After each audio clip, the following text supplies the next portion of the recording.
See, just doing this process of filing an RTI application is crucial. Without that, the campaign cannot have the data, the facts to place in the public domain.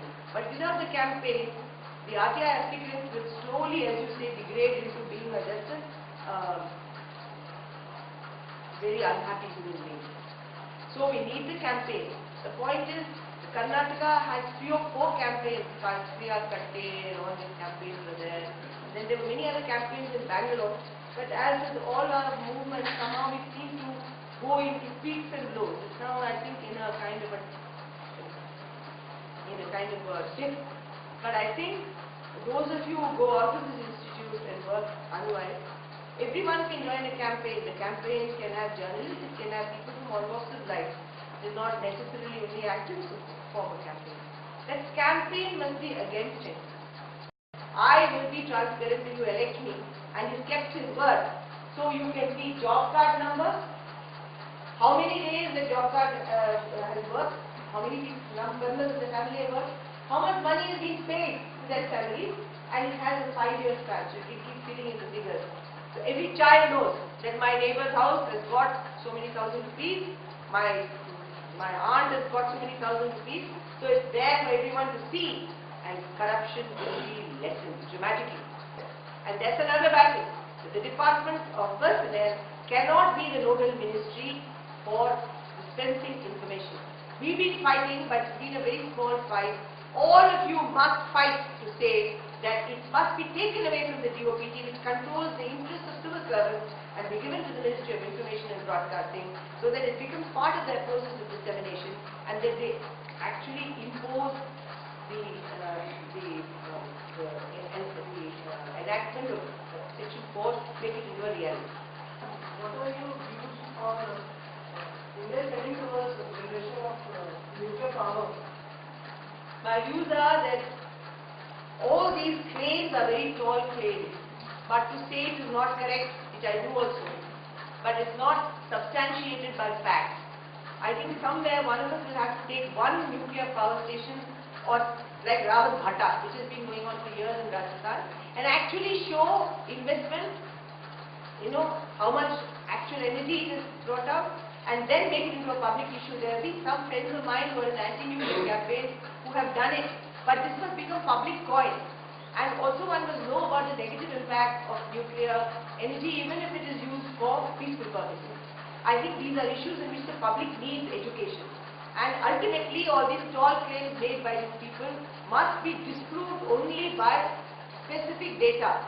The British said that the devil lies in the details when they were civil servants in India, and it is true. So we'll have to get those details out to prove to the general public that it's fallacious, and then they can have a demand for a degree set aside. But till we do that, it will have to be you and me saying and speaking and sometimes sounding very shrill on these issues, and the rest of the people just keep quiet, saying ये पागल है, कुछ जानता नहीं है, ये जानती नहीं है. India is great need. हमारे घर में तो दिन में 4 घंटा क्या 3 घंटे भी बिजली नहीं आती है, और ये कह रहे हैं कि बिजली नहीं होना चाहिए, ये एंटी डेवलपमेंट है, एंटी नेशन है, तो कहीं निकाल के फेंक दो, because that is what they will say. The poem that you recited earlier was Yes. It was a little poem of a journalist who is now still in Sri Lanka, and I saw an interview that you gave to a Sri Lankan newspaper in August this year, where you talked about the importance of the RTI in especially countries like India, Sri Lanka, Bangladesh, because of our colonial hangover and this former secret act that was inherited from the British. How close do you think these other countries are around India having their own RTI?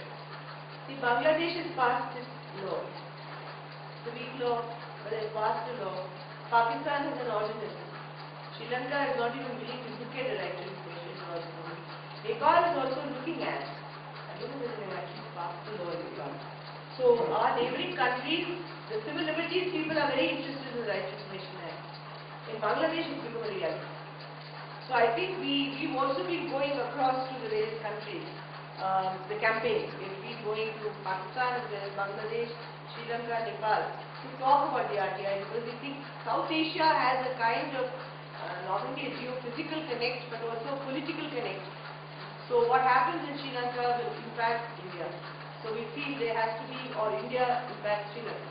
So we need to connect. So we feel there should be a South Asian politics, which is of benefit to all of us. So in that case, we must absolutely try, we all try. But Habibullah has gone many times both to Bangladesh and he's gone to Pakistan to talk about right information from Pakistan. Definitely gone to Bangladesh. But that nation should also want us. We can't just go and improve because that will be seen as another manifestation of the big brother politics. But India is really seen as a imperialist power very often by the smaller countries around us. So we can't do that either. So we have to walk the tight and narrow road. Then again, once again something strong happens in the society. The voice becomes louder only if other people join. So how did you initially manage to convince people to raise their voices against us? See what the film shows. Because when you say there is this dialectic between individual and society, and it doesn't stop only with the vote. You cast your vote and you say, I've done my political action for the next 5 years. Now the vote has to deliver. So we talk very differently to different people.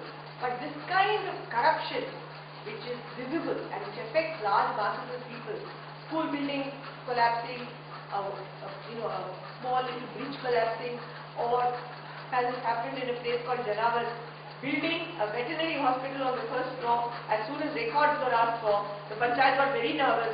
They hadn't built the veterinary hospital. They quickly constructed it on the first floor. The entire panchayat was laughing at them.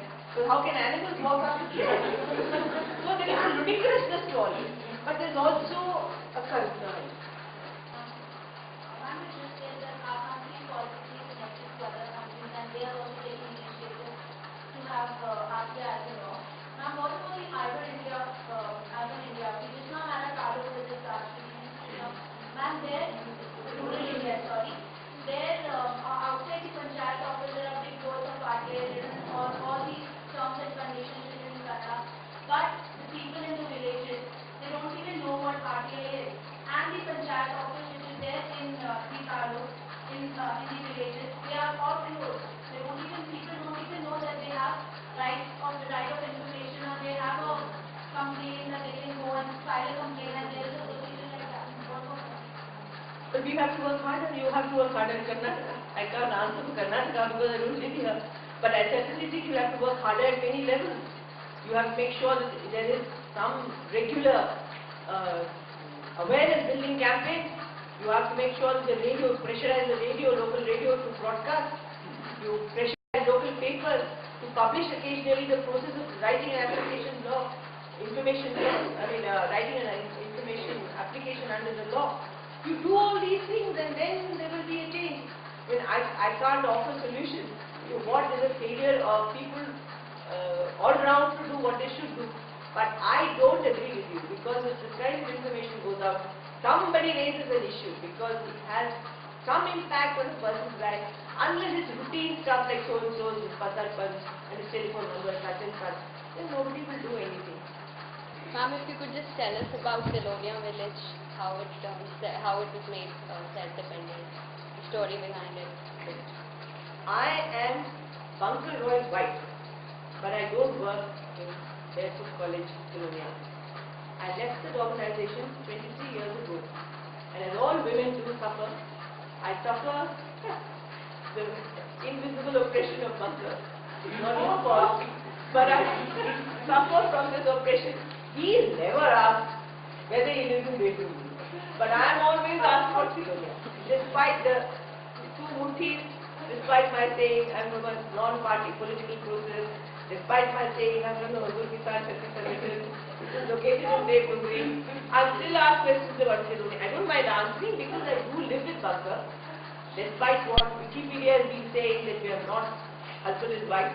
And then I'm also quoting wrong things in Wikipedia saying that we are not divorced because Bunker is a Brahmo Samadhi, which is so stupid because Brahmo Samadhi marriages make sure you can have divorce.